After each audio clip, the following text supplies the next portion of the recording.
Assalamualaikum warahmatullahi wabarakatuh. Alhamdulillahi rabbil alamin. Wassalatu wassalam ala asyrafil anbiya'i wal mursalin wa ala alihi wa sahbihi ajma'in. Subhanaka la ilma lana illa ma 'allamtana innaka antal alimul hakim. La haula wa la quwwata illa billahil aliyyil azim. Rabbi syrah li sadri wa yassir li amri wahlul 'uqdatam min lisani yafqahu qawli. Allahumma iftah alaina bi futuhil 'arifin bik.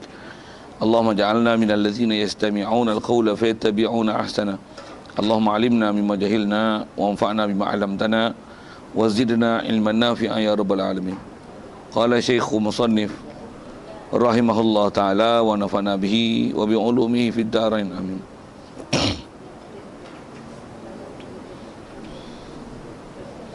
Kita di muka surat 5 rasanya. Kata Musannif rahimahullah ta'ala, soal apa makna agama? Jawabnya, makna agama itu, yang baca dah tak? Islam lah. Ya, betul. Kata Musannif rahimahullah ta'ala, dan apakah makna Islam? Soal. Jawabnya, makna Islam itu mengaku lidah seseorang mahu dan menerima akan segala hukum-hukum yang didatang oleh Rasulullah sallallahu alaihi wasallam daripada perkara yang maklum pada agama di sisi orang-orang Islam dengan darurah, dan tiada ingkarkan dia dan tiada ditolakkan dia. Ya, hadirin sekalian, pertama sekali marilah kita rasakan syukur, terima kasih kepada Allah Taala. Kesyukuran pertama sekali nikmat hidup yang masih diberi. Syukur banyak-banyak hidup kita, Allah Ta'ala bagi kita Islam. Yang kita dah Islam sejak lahir lagi. Lahirnya kita jadi Islam dah. Pasal Islamnya mak ayah kita, maka Islamlah kita. Lebih-lebih lagi syukur kita pada Allah Ta'ala yang Allah Ta'ala mudahkan kita dan tunjukkan kita lorong-lorong ilmu. Dengan itu dapat kita ilmu yang dengan ilmu tersebut dapat kita membenarkan di hati, meyakini dengan seyakin-yakinnya bahawasanya apa perkara yang dibawa datang oleh Nabi kita Muhammad sallallahu alaihi wasallam adalah benar belaka. Jadi dengan kita membenarkan di hati apa saja perkara yang dibawa datang oleh Nabi kita Muhammad sallallahu alaihi wasallam itu, itulah dikatakan iman. Jadi syukur banyak-banyak hidup Allah Taala berikan dalam keadaan Islam, iman. Apatah lagi sampai tahap boleh taat patuh pada perintahnya, meninggalkan larangannya. Yang juga bersama itu Allah Taala jadikan kita sihat dan lapang masa. Syukur banyak-banyak di atas segala nikmat tersebut. Dengan itu dapat kita hadir untuk meneruskan program ijtimak kita, membaca kitab daripada kitab Paku Iman ni, insya-Allah. Kita dalam masjid ni ada peluang mendapat iktikaf ke kita. Kalau tak niat lagi, mari kita niat sama-sama untuk niat iktikaf. Lafaz niatnya sahaja aku iktikaf dalam masjid ni kerana Allah Taala. Kata Musannif rahimahullah taala, soal apa makna Islam. Jadi hadirin sekalian, apa yang kita nak bicara ni nak masuk bicara Islam pula. Kalau hari tu kita bicara agama yang kalau tarikh Arab jadi disebut din, kan? Macam mana yang katakan din itu? Yang dasarnya kita bicara dulu ialah kalau ayat Qurannya innad dina indallahil Islam, sesungguhnya din di sisi Allah Taala hanyalah Islam. Jadi antara yang kita dah bicara dulu dengan definisi yang telah kita lihat dalam kitab ni, bahawasanya Allah Ta'ala memang dia terima din itu ialah Islam dan memahamkan bahawasanya Islam itulah satu-satunya din. Lain pada Islam tak boleh dipanggil din dengan apa yang telah kita bicara lepas. Jadi yang kita nak sambung pagi ni insya-Allah adalah Islam itu sendiri. Apa makna Islam? Baik, di atas itulah dia nak soal, kata dia apa makna Islam. Kalau kita tengok sudut bahasa dulu sikit sebanyak, pasal definisi dan pengistilahan yang disebut dalam syarak, yang macam mana yang telah disyarah oleh ulama, terdapat tidak penamaan syarak yang Allah Rasul datang, Rasul datang memaklumkan kita hukum-hukum syarak dan definisi dan takrif yang sepatutnya dipaham itu. Biasanya bahasa itu ialah antara makna terjemahan bahasa itu ialah antara perkara yang diperkirakan untuk menjadi istilah syarak. Satu bahasa kita lihat dululah. Baik, kalau tengok bahasa Islam ni, kalau kita belajar bahasa Arab, dia daripada salima yaslamu. Bertukar pada wazan aslama yuslimu islaman. Kalau kita belajar Arab boleh faham tu. Tapi kalau baru-baru belajar Arab tak faham juga. Pasal maklumlah orang baru kan. Macam mana pun ya. Dengar je lah kalau gitu. Dengar je. Pasal dia memang kadang-kadang ada benda bila tak faham ni, dengar tu berpahala lah. Dengar tu berpahala. Pasal duduk majlis yang baik, memang benda yang sebut tu benda baik. Tapi apakan daya dah tak ada upaya memahamnya. Tak apalah tu. Macam mana pun saya sebut tu pasal itu adalah dasar kaedah nak memaham Arab kan. Jadi yang mana tak apa nak boleh telan tu biar je lah kan. Apa yang nyebut itu aslama yuslimu. Jadi dia salima yaslamu, tukar pada wazan aslama af'ala. Jadi kalau dengan tasrif 10-nya aslama yuslimu islaman. Kalau asal bahasa terjemah ke Melayu ni, salima maksudnya sejahtera, aslama tu maksudnya jadi sejahtera. Terjemah bahasa kan, saya terjemah ni terjemah bahasa ni. Jadi kalau aslama yuslimu Islam, kalau aslama tu jadi sejahtera, jadi Islam tu asal terjemahnya kesejahteraan. Kalau aslama tu jadi selamat, kalau kita maknakan salima tu dengan makna selamat, selamat, sejahtera. Jadi kalau aslama yuslimu Islam dengan makna keselamatan. Okey, itu bahasa lah kan. Kalau syarah pun panjang tu, nak syarah tu keselamatan, kesejahteraan, tak mana sejahteranya, tak mana selamatnya, tu satu hal. Macam mana pun yang tu bahasa saya tak cerita panjang lah, pasal kita lebih fokus pada definisi dan takrif. Yang khususnya kita nak bicara ni nanti ke kita lah kan. Ke kita tu macam mana supaya kita ni dah Islam, nak kekalkan status quo kita sebagai orang Islam.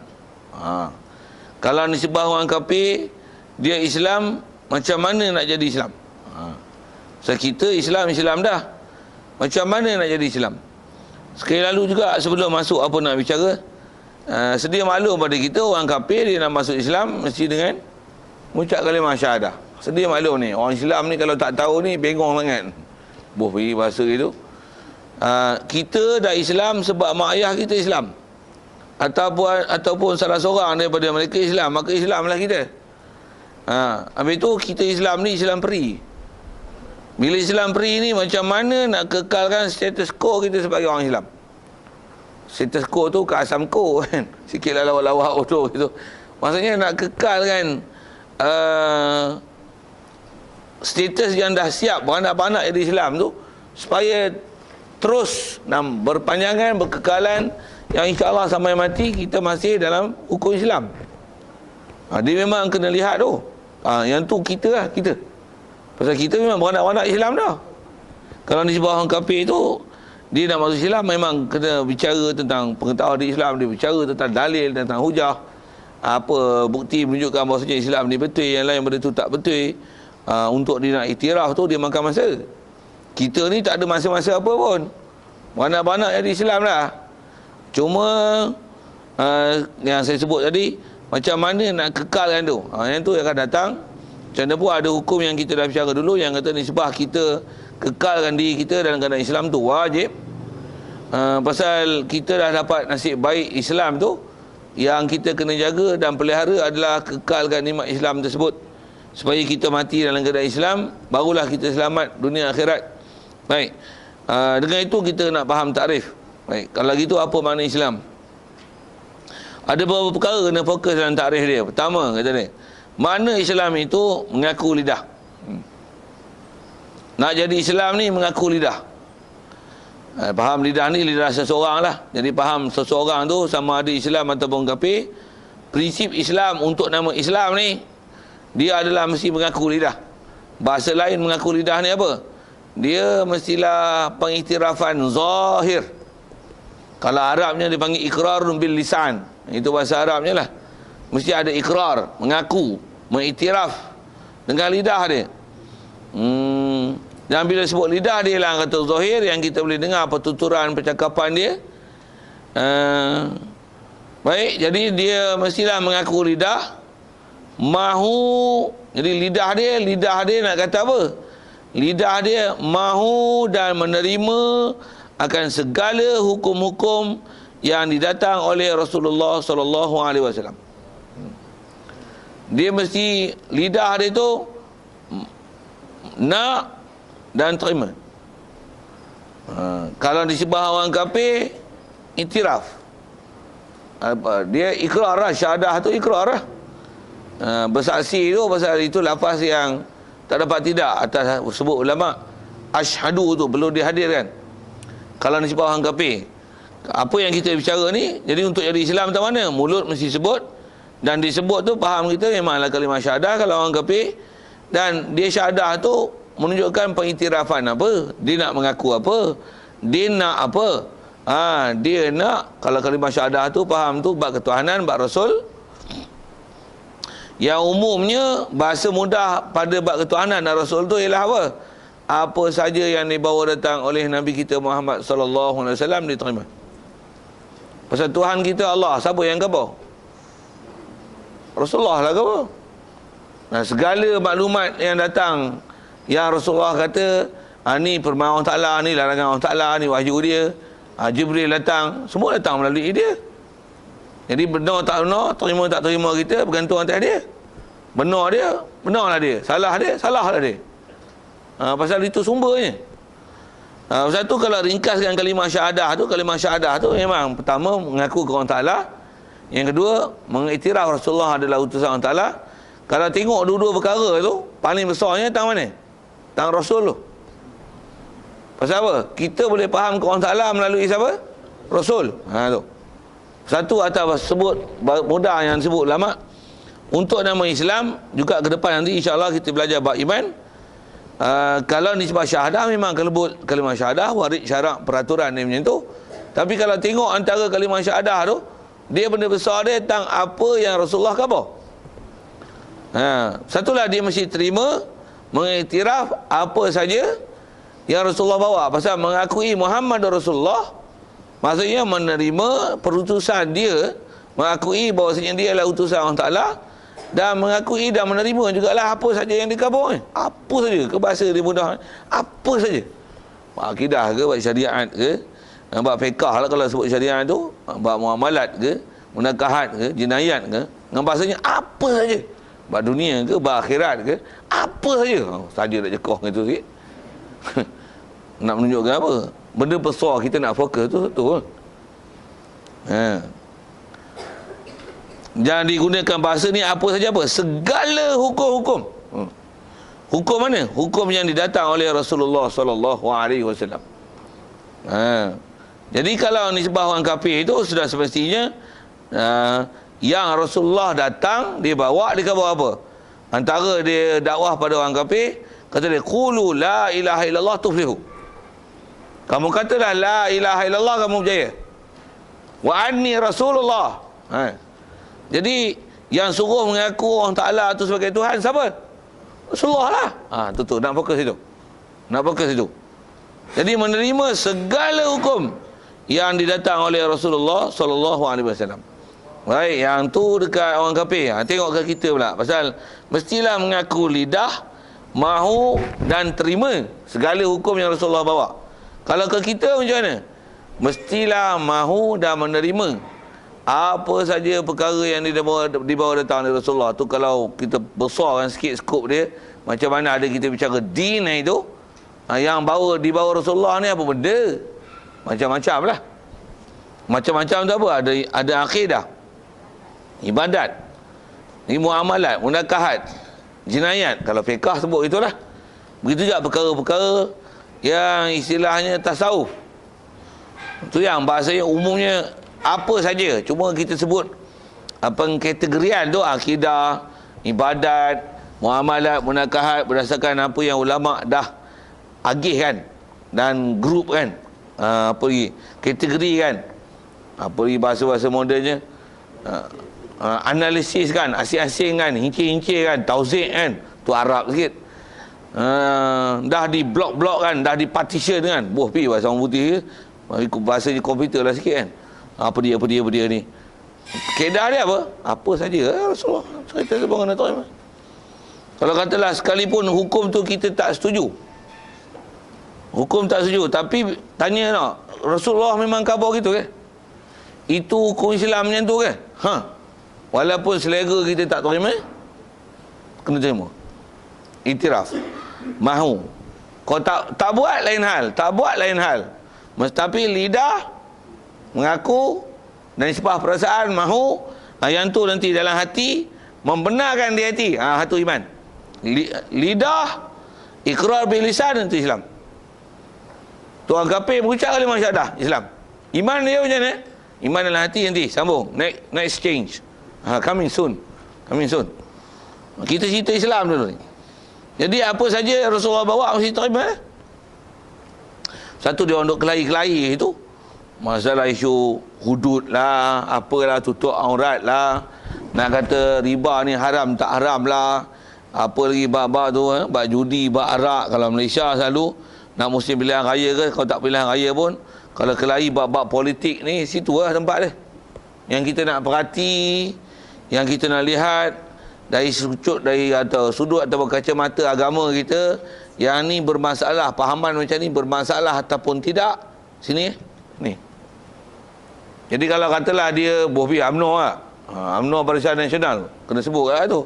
Pasal yang tu yang kita tengok dalam surat khabar duk kelahi tu kau tanya hukum hudud, dia respon macam mana? Kalau dia kata memang hukum hudud ni hukum Islam, Islam adalah agama terbaik, kita pun orang Islam, aku mana-mana Islam dah, kau dah katalah dia kata gitu, aku orang Islam, takkanlah aku tak mau Islam, tapi nak buat Islam ni susah lah, aku pun sebenarnya tak apa nak buat juga katanya.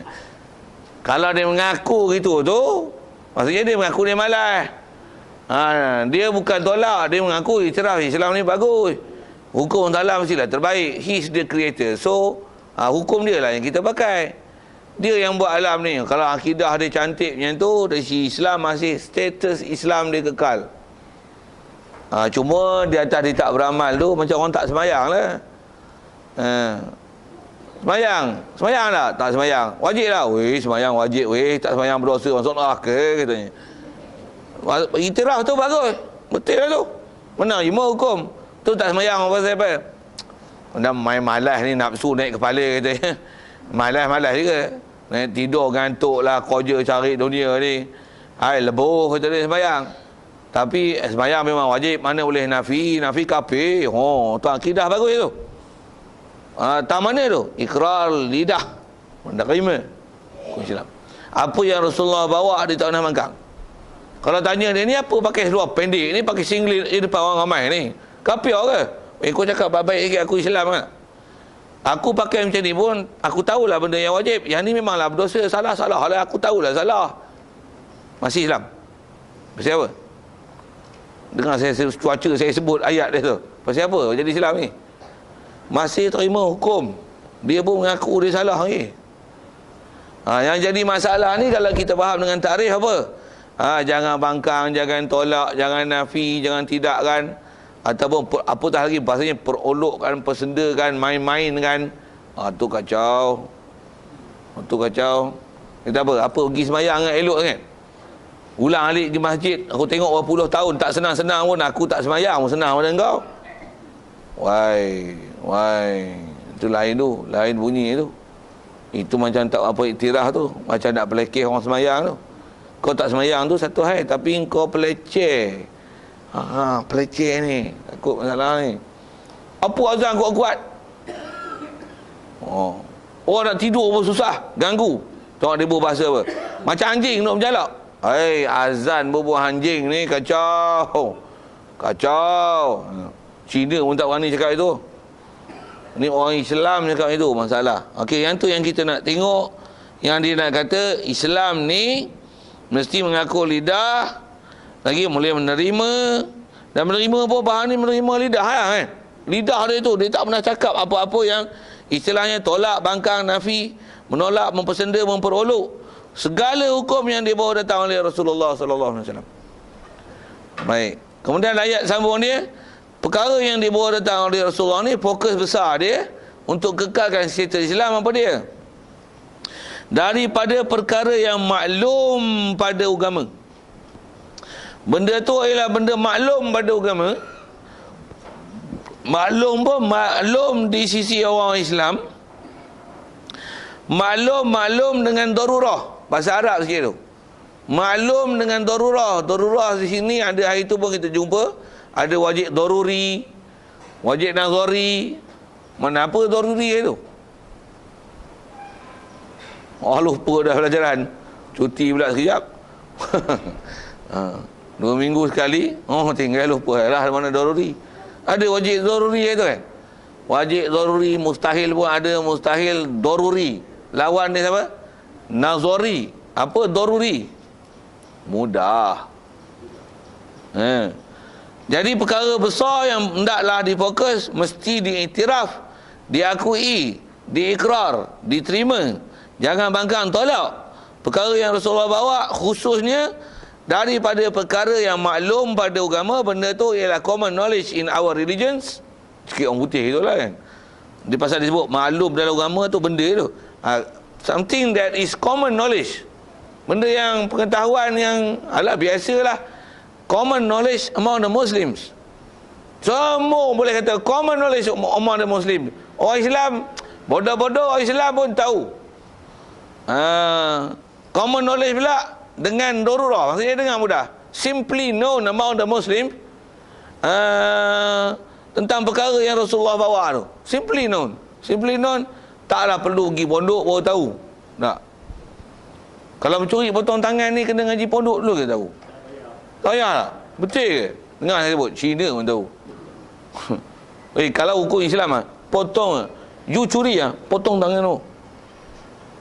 Wah, kita sangat takut potong tangan. Ya. Potong tangan sui lah. Bufi lah. Itu saya nak kata apa? Ni orang tahu. Orang kafir, orang Islam. Budak-budak besar-besar ni tahu. Zina. Sebat rejam ni. Orang kata duduk di mulut je orang Islam kita. Takkan tak tahu. Semayang, puasa, zakat, haji. Amboi. Takkan tak tahu. Kalimah syahadah. Amboi. Kalau bahasa jangan amboi tu. Azan. Ulama. Quran. Apa lagi? Masjid. Ni benda-benda yang kita kena muliakan, dah besar kan, agung kan. Takkan tak tahu. Tutup aurat. Takkan tak tahu. Nak jekoh gitu. Tak tahu tu bengong satu hal. Tak tahu yang mana? Yang mana? Tu kata kalau tak tahu tu tak, saya nak sebut ini. Kalau tak tahu tu bengong kan. Saya nak sebut ayat tu semua mula.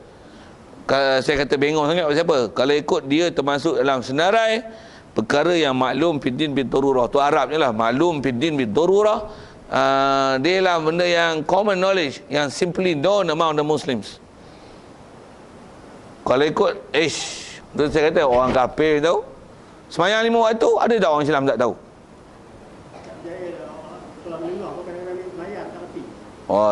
Tu lah. Ya. Dia dari segi tak reti itu satu hal. Macam kita bercara ni, nak bercara hukum ni, pasal kita nak bagi tengok status tu. Kita mesti lihat macam ni. Mana yang istilahnya common knowledge? Yang istilahnya common. Common je kok putih lah. Bukan common. Common knowledge. Common ni masuk sekolah ikut peraturan sekolah, betul tak? Common knowledge. Masuk Islam ikut peraturan Islam, tahu tak? Apa peraturan Islam? Semayang, peraturan Islam. Nak semayang mesti wuduk, betul tak? Orang asli baru masuk Islam pun tahu, cik. Nak semayang kena ambil apa tu ustaz, ayo semayang. Orang asli pun tahu. Awak tak asli weh. Awak dah lama Islam. Berketurunan Islam, duduk masyarakat Islam, pula tu orang duk mengaji peluang-peluang masjid surau. Tak datang-datang, bengong tu. Tu masalah besar. Kalau asli baru masuk Islam, duduk Sabah lah. Pergi Sabah. Tu gagah juga pasal duduk mungkin pedalaman. Itu dah lah baru masuk Islam. Jadi ada benda yang tak jadi common knowledge among them. Tapi among Muslim, apatah lagi, masjid ada, surau ada, sekolah agama ada. Orang tu orang pakat duk ngajar tapi dia cuai tak datang. Tu tak masuk senarai nak kata yang tu tak masuk dalam common knowledge. Tak. Kita bicara situ. Dari segi dia tak tahu ambil sembahyang pun tak boleh, mengucap kalimah syahadah pun tak kerti, itu istilahnya cuai. Itu istilahnya cuai. Baik. Di atas definisi yang masih kita bicara ni, jadi mana yang istilahnya common knowledge yang simply known among the Muslims, benda yang pengetahuan asas yang cukup mudah, yang boleh kata kebanyakan orang Islam tahu, orang kebanyakan tahu, orang awam tahu pengetahuan ni, tak perlulah mengaji secara khususi, mengaji pondok, bahasa itu pondok lah kot yang mendalam sikit, ataupun pergi Mesir ke, pergi luar negara ke, barulah faham ilmu tu. Kalau istilahnya benda yang maklum fiddin bid-darurah ni, dia tak boleh nak engkar, tak boleh tolak, tak boleh bangkang, bahkan mesti mengaku dengan lidah. Quran bagus tak? Orang Islam kena pakai Quran, betul? Kena tak pakai hadis? Common knowledge, betul tak? Kalau ada orang kata hadis tak boleh pakai, kita ni orang Islam, Quran je, hadis ni perkara yang diragukan, macam murtad lah tu tak? Tanpa khilaf. Pasal apa? Common knowledge lah, mesti Quran hadis, Quran hadis, Quran hadis. Bahkan kalau ikut common knowledge juga, Quran, hadis, ijma', qiyas. Sama sikit. Bukan Quran saja, Quran, hadis atau tolak hadis memang kafir. Quran, hadis, ijma', qiyas. 4. Yang tu kot lah, ijma' qiyas tu mungkin tak apa reti tu. Tapi Quran, hadis. Saya nak sebut tu lah, yang istilahnya common knowledge. Macam mana pun di atas tarikh itu kita kena perhatilah kelilin yang mana nama common knowledge, tak common knowledge tu. Jadi di atas definisi itu, siapa-siapa yang katalah diingkarkan perkara yang tu tak dipanggil common knowledge, tapi nisbah maklumat, hukum hakam, yang ni memang Rasulullah yang ajar tapi di atas dia tak belajar, dia pula tak khusus mengaji Islam. Dan pengetahuan tu pun orang-orang yang khusus mengaji Islam saja, yang memang ngaji pondok, ngaji sekolah agama, ngaji masjid, ngaji surau, yang tekun mengaji, baru dapat ilmu tu. Dia tak dapat. Bila dia tak dapat tu, ada benda dia bangkang, dia tolak, dia tak terima, lidah dia mempersendakan perkara tu, katalah itu kafir tu, taklah jatuh Islam. Tapi percakapan tu haram-haram lah, berdosa. Sepatutnya atas dasar adab, dia tak boleh bercakap dan menafi benda yang di luar pengetahuan dia. Tapi di atas definisi yang disebut dan telah dibicara oleh ulama', dia nafi perkara yang istilahnya bukan maklum fiddin bid-darurah, bukan yang common knowledge, yang simply known among the Muslims, yang benda tu hanya orang khususiat mengaji saja yang tahu. Misal kita buat mudah, katalah satu orang mati, ada anak perempuan, Allah SWT, ada anak perempuan si mati, itu cucu lelaki daripada anak lelaki. Saya saja sebut pak orang tak tahu lagi, padang dengan muka, biar kata tak tahu tu. Cucu lelaki daripada anak lelaki ni dapat. Kok susah sikit macam tu, bagi susah sikit lagi macam ni. Satu orang mati, ada cucu. Seorang ni, cucu lelaki daripada anak perempuan. Seorang lagi, cucu perempuan daripada anak lelaki. Kalau ikut kaedah pusaka, cucu perempuan daripada anak lelaki si mati ni, si mati punya anak jantan, punya anak perempuan, dapat pusaka. Si mati punya anak perempuan, punya anak jantan, tak dapat pusaka. Pasal cucu lelaki ni, walaupun dia lelaki, tapi nak jadi cucu tu melalui anak perempuan si mati, dia tak dapat pusaka. Bila katalah dia agih-agih harta pusaka, yang jantan di bangkang, yang cucu jantan ni, kata dia, mana boleh, aku jantan ni, perempuan ni betina tak, ni jantan, cucu jantan ni, takkan cucu jantan tak dapat pusaka? Tak ada hukum Islam. Dia memang bingung, satu dia lawan. Pula tu kita yang mengaji pun tak apa nak reti. Betul tak saya cakap? Siapa yang reti buat hukum tu? Ngerti? Semua tak reti, semua tak reti. Apa dia bangkang, kita dengar pun dia bangkang pun, aku pun nak jawab apa, aku pun tak apa pandai. Dia bangkang tu murtad tu tidak? Kafir tu tak. Tapi berdosa. Berdosa kau siapa? Prosedur Islam bukan gitu. Kau nak bangkang pun memang kau nak jantan. Kau nak jantan ke, nak betina ke, bapuk ke, bopih gitu. Kau nak tuntut hak kau, nak tengok memang berhak atau berhak. Jangan ikut sensitiviti tau. Kena ikut hukum. Memang dapatlah, tak dapat, diam lah. Jadi nak bangkang ni, kaedah hadap dia, janganlah bangkang tak ketahuan. Nak sebut itu. Jadi dia bangkang tu nak sebut. Pasal dia bukan benda maklum, fidin bin tarurah. Kafir tu tidak. Tapi berdosa. Dosa saya cuai mengaji. Siapa suruh tak mengaji? Dia tak mengaji, bangkang pula. Tak diajar dengan kaedah kita gitu. Kaedahnya macam mana? Apa-apa nak argue, nak lawan, nanti saat semak pada ahlinya, dengar penjelasan elok-elok. Kalau agak tak puas hati, nyatakan apa yang tak puas hati, dengar apa jawapan yang diberi oleh ulama. Selesai. Itu kaedah dia. Macam mana pun apa saya dah sebut tu ialah satu contoh tentang benda tu tak common knowledge among the Muslims. Tanya satu lagi tau. Tapi yang ini nak tanya kat orang perempuan tau. Orang lelaki boleh tak kahwin lebih pada satu? Boleh tak? Betul, ayat tu bagus. Kalau mampu boleh. Tapi umumnya boleh tak? Boleh tak? Boleh kan? Betul. Betul. Adakah dia common knowledge ataupun orang masjid dia tahu, orang tak masjid tak tahu? Semua orang tahu tak? Orang kafir pun tahu tak? Betul kan? Dia kata, the Muslim the Muslim man can marry with 4 women. Orang kafir pun tahu lah. Okey. Jadi saya nak sebut common knowledge itu betul tak? Tiba-tiba ada orang bangkang. Mana boleh? Ada pula Islam bagi kahwin, orang lelaki kahwin 4. Mana boleh? Kalau gitu kita perempuan pun nak kahwin 4 juga. Wow. Saya nak sebut apa? Itu common knowledge tau. Kau bangkang tu.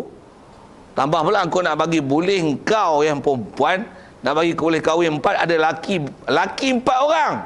Nak mampu Bufi ayat itu tuan. Tak nak mampu itu satu hal. Haram tu satu hal. Tak mana tu?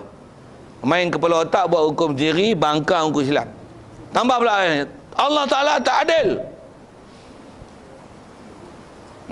Tak fikir langsung perasaan orang perempuan. Bila bayangkan orang perempuan kena madu, apa perasaannya? Kalau orang jantan kena madu macam mana? Bufi, saya nak contoh lawan ni. Orang banggang lah cakap ni. Macam mana? Mana boleh cakap itu? Tak boleh cakap, memang tak boleh cakap tu, haram.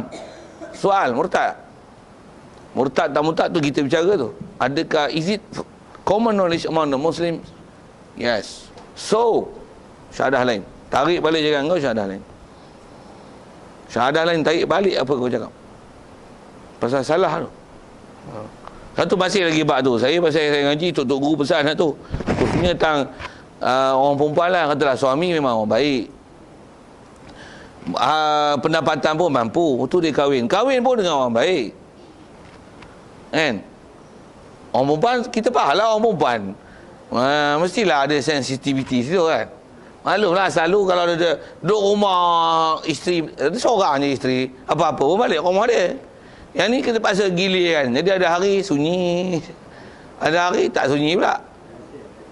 Tak biasa tu satu ada orang tak biasa. Okey, nak sebut gini. Tang faham tuan-tuan, jangan dengan sebab menyalahi kebiasaan yang selalunya tak sunyi, sekarang dah tersunyi sikit. Dengan sebab tu nak bangkang hukum, menolak hukum yang Allah Ta'ala kata boleh, kita kata tak boleh. Itu jangan mengang. Itu jangan mengang. Sedih-sedih lah. Saya faham kan. Kita pun faham. Sedih-sedih lah. Tapi hak tu boleh. Sikit kalau saya dah sebut isu tu, biarkan dia begitu saja, agak tak apa sedar lah, saya selesaikan. Minta cerai pun tak boleh, apa masalahnya? Suami tu bagi lah nafkah. Gaduh pasal apa? Pasal tak redha.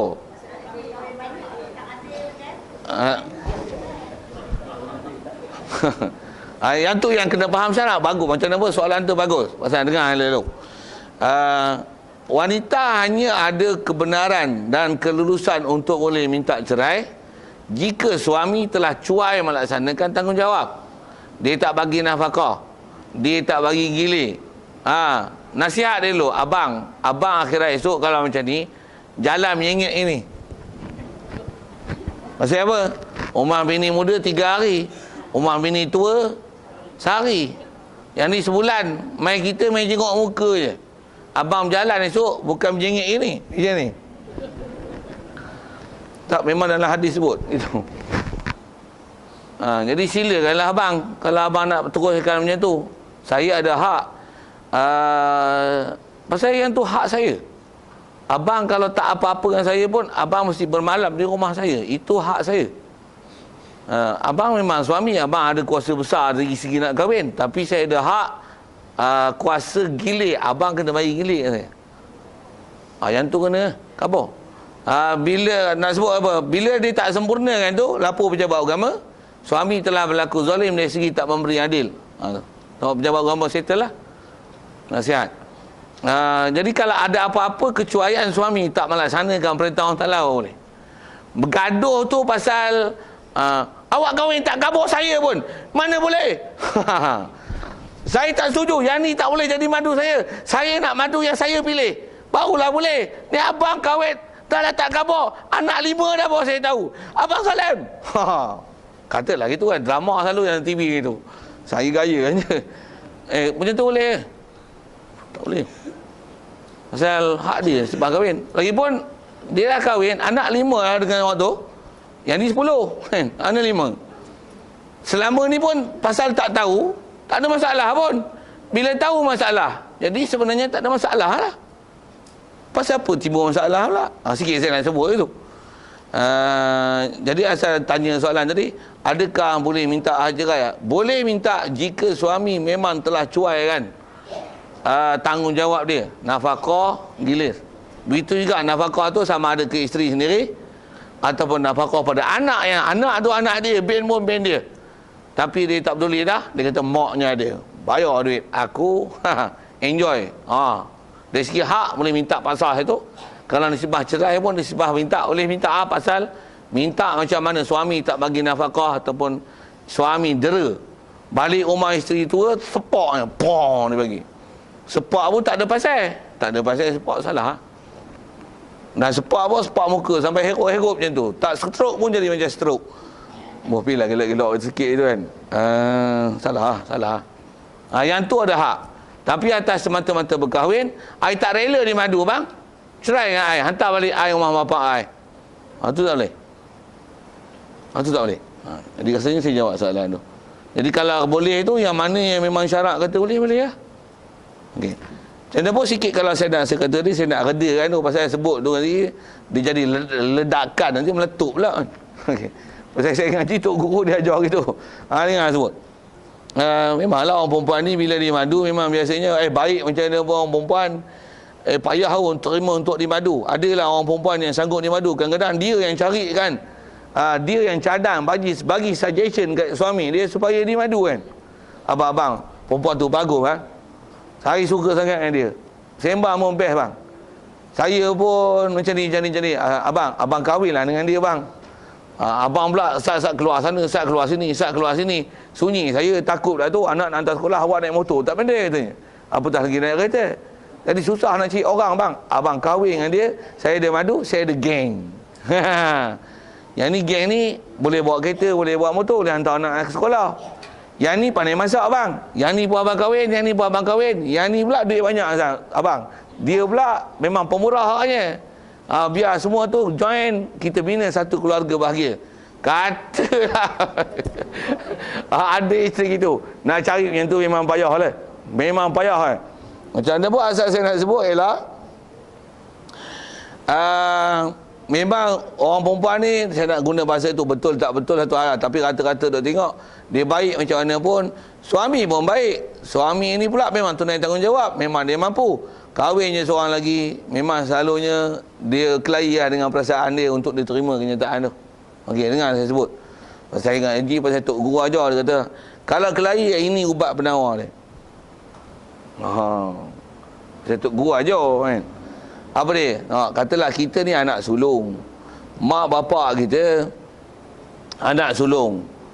Agak-agak nak adik seorang lagi. Adik kita. Adik seorang lagi, adik di sebelah kita lah. Kita anak sulung.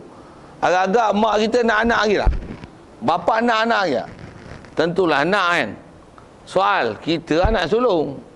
Tak ke bila kita dapat adik, dah kita tak didukung. Kita tak disuap dengan makan. Tidur pun tak tidur sebelah mak lah. Tak boleh isap tek mak lah tau. Sorry bahasa tu. Tak boleh berkepik bawah ketiak mak lah. Siapa? Dah ada adik, kena belah lah kau. Kau kena asin. Adik lah duduk sebelah mak. Soal, ada tak kita dengki? Mak ni beranak buat apa? Aku picit hidung adik mampus pun kata. Boleh tak? Boleh tak itu? Siapa ada perasaan itu? Kan? Dia anak sulung, dapat adik, dia geram. Aku picit hidung adik aku ni mampus pun kata. Pada muka. Mak pula pandai-pandai pula beranak.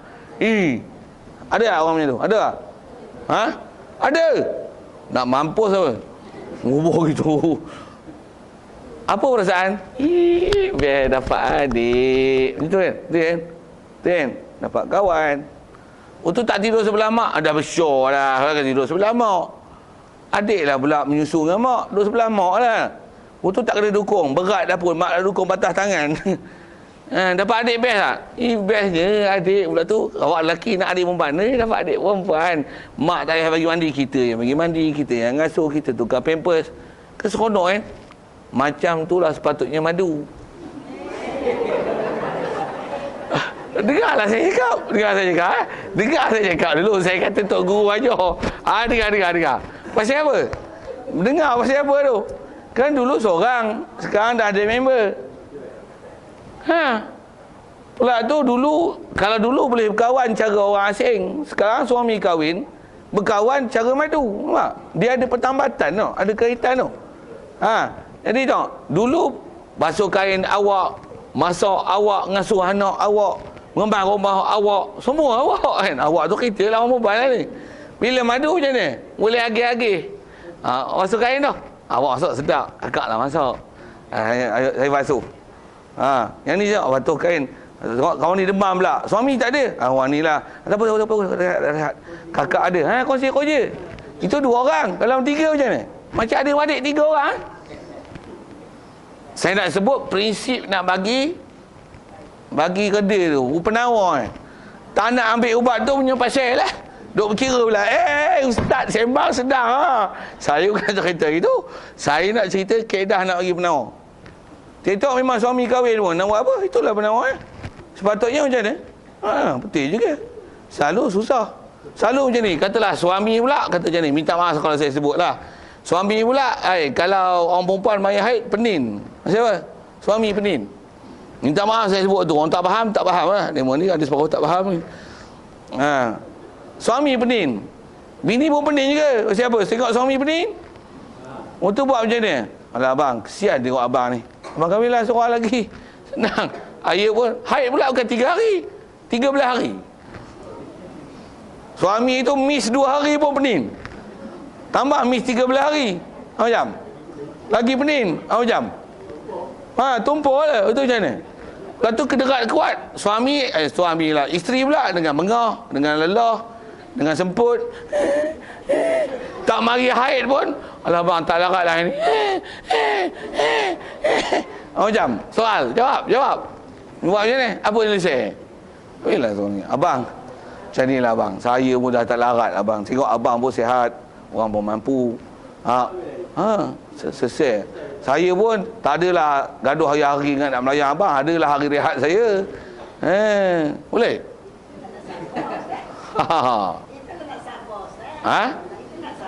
Itu saya nak ajar penawar tu. Jadi tak jadi lain hal. Tak macam mana pun nak sebut cara menyelesaikan. Saya nak sebut cara menyelesaikan. Baik katalah macam ni. Isteri pun bukan ada masalah. Bukan orang mengah lelah. Memang orang sihat. Suami pun sihat. Kederat pun ada. Pendapatan pun cukup. Ilmu pun cukup. Untuk nak kahwin, bagi je. Tak apa bang. Hak abang. Tapi hak saya, abang janganlah lupa giliran dan nafkah yang sepatutnya. Gentleman ni sebut. Tak ada masalah bang. Hak abang. Allah Ta'ala dan Rasul pun beri. Takkan saya nak menghalang. Best. Ayah tu. Macam mana tu yang saya sebut gini tadi. Kan kita sebagai anak sulung, tuan, mak bapak kita tu nak. Mak bapak memang bahasanya mak bapak. Muda lagi pula tu, baru 22, 23. Kita anak sulung. Katalah pandai bercakap pula tu kan. Boleh tak? Bapak, mak, ayah tak mahu adik. Boleh tak?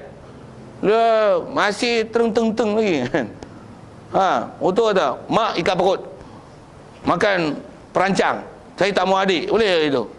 Woi, gila itu. Ni kat suami. Suami pun masih muda, kuat, sihat. Betul boleh tak? Abang janji dengan saya, semua hidup, sehidup semati dengan saya. Selama saya hidup, abang jangan madu dengan saya. Boleh tu? Weh, kawan tu bahasa dia macam mana anak cakap dekat mak bapak, abah, pak. Abah, pak pula dah. Abah, mak jangan beranak lagi. Pasal apa? Memecahkan kasih sayang saya. Nanti abah kena bagi dua. Adik satu, saya satu. Mana boleh? Tambah beranak kembar pula. 3, mana boleh? Saya kena gila yang nombor 3. Mana boleh? Saya beranak dulu, saya makan garam dulu. I tak redha. Mak bapak beranak sekali lagi. Boleh tu? Siapa kita?